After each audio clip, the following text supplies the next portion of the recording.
Birodarlar va opa-singillar, balki shu voqea orqali Alloh qalblaringizni namozga o'char.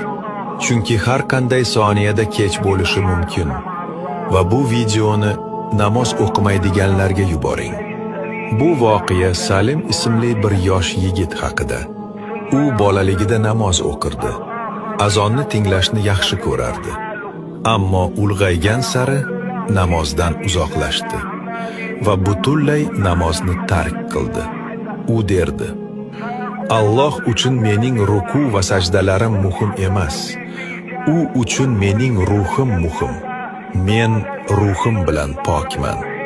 Unga nasihat berib, namozni boshlagin deyishganda, u javob berardi: Qaraysam o'qiyman. Oldimda ko'p vaqtim bor, ammo vaqt topilmadi.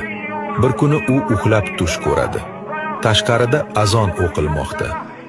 U tashqariga chiqadi, hech kim yo'q. Azon ovoziga qarab yuradi va qabristonga yetib boradi. U yerda oq kiyimdagi bir kishi azon o'qiyapti. U undan so'raydi: Sen kimsan? Nega qabristonda azon o'qiyapsan? U javob beradi: Men sening qazo bo'lgan barcha namozlaringning muazziniman. Barcha o'tkazib yuborgan namozlaringning.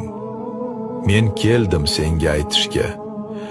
Bu sening oxirgi azoning. U birdan uyg'onib ketadi. Va bu tush emas edi. Uni insult urdi.